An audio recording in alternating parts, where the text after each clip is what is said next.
Stop me if you watched this movie before. The Leafs were dominant in the regular season. They even won their division and then collapsed in the playoffs. Now this coming year, with Mitch Marner gone, can they finally stop that cycle? When you keep getting the same result, there's some DNA that needs to change. After 52 wins and an Atlantic Division title, the Leafs were set up for a deep run. But come playoffs, it was deja vu. They lost in the second round to Florida, their top players went quiet when they needed them the most, and the supporting cast never picked up the slack. Frustration sets in, I think. When you don't get, everybody on board and doing the right things and playing together as a team, that's what happens. And now the biggest shakeup. Mitch Marner gone.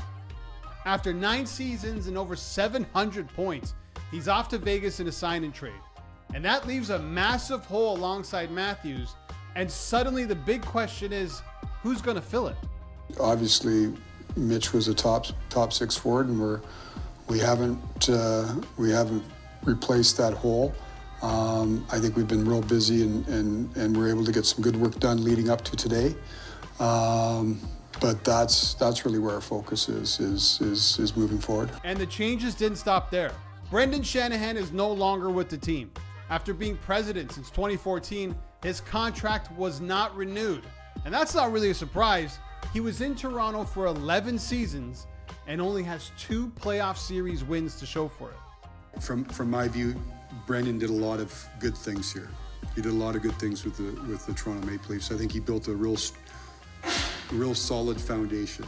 Beyond the trade, the Leafs did some business, some really good business. They locked up John Tavares and Matthew Nyes to some team-friendly deals. Nyes signed a 6-year deal at $7.75 per, and Tavares took a discount, 4 years with an AAV of $4.83 million. We would all agree there's going to be an opportunity for John to make a lot more money elsewhere, and his focus was staying here, and so his work and his commitment and his desire, it sort of steered the process. Besides that, Toronto added some depth. Matias Maccelli comes in from Utah, a really good playmaker who can slide into the top 6, but that's asking a lot for a player who isn't a proven scorer. Dakota Joshua brings size from Vancouver, and Michael Pezzetta adds energy to the 4th line, and Henry Thrun is a depth piece on the back end that they got for Ryan Reeves. And Nick Waugh, who comes in from Vegas in the Marner trade, a solid 2-way center who comes with a ring. One thing he probably doesn't get enough credit for, there's some sneaky skill with him. Like he's got good hands, he can play in tight, kill penalties, gives you a right shot option on the face-off circle. Can play against good players, can play with good players. So there's versatility to the player, but we think he can be a real important player for us. Now let's talk goalies, because Toronto had arguably the best tandem in the league last season. Anthony Stolarz, a career backup, played like a top 5 starter when healthy. Top 3 in goals against and the best save percentage out of any goalie who played at least 25 games. His partner, Joseph Woll, was steady, finally healthy for most of the year. Together, they gave Toronto stability it hasn't had in ages. And I thought together they were excellent, and they both had their own individual times where they went on runs. Both at certain points. Obviously, Anthony had the injury a couple of months, 2.5 months or so that he was out, and Joe carried the mail for us. So I thought that was a positive for us.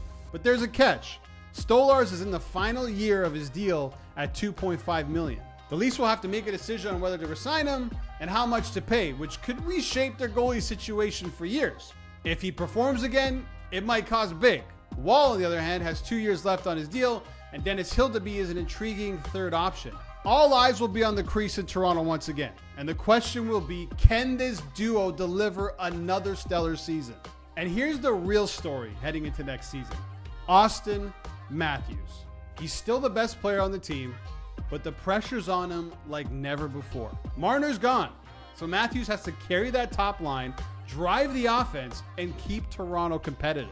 But his injury history is a big question mark, and it's a real concern in my opinion. Wrist, knee, the stuff he's not telling us, like why he flew to Germany to go deal with a particular injury during the season. Can you share with us what happened, or you like to be private? Yeah, I'm just going to keep it between myself. Did it impact your ability to shoot the puck? I think it impacted a lot of different things for sure, yeah. All of it is worth keeping an eye on. Can he stay healthy for the majority of the season? And what if he can't? Where does that leave the Leafs then? And let's not forget William Nylander. And I feel like most people do in this situation. But he's a superstar. He's paid handsomely, and he's expected to produce at a high rate. And to his credit, he's been doing that and improving every single season in one way or another. The spotlight is on Austin Matthews. Yes, 100%. Nobody is doubting that. But if he takes a step back next season, which isn't out of the realm of possibilities, based on his injury history and him missing his main man to his right, Mitch Marner, because that is a massive hole to fill. Those guys played almost in every single situation together for years. So if those things happen, if Austin Matthews does take a step back and William Nylander isn't able to elevate his game and put the team on his back, the Leafs are in trouble. Nylander has to have a fantastic season this year at the same rate, if not better, than Austin Matthews. Let's wrap this up with one big question that I have heading into next season, and I've alluded to it throughout the entire video here. But does the Leafs' success ride entirely on the shoulders of Austin Matthews? I believe that it does. If he takes a step back, the Leafs take a step back. He needs to elevate his game now without Mitch Marner there, or else the Leafs have no chance of accomplishing their goal of winning a Stanley Cup. And I know that seems so far out of reach, and it is. But without Austin Matthews being at his best, I don't think the Leafs stand a chance. You let me know in the comments below. Can the Leafs do it even if Austin Matthews takes a massive step back this season?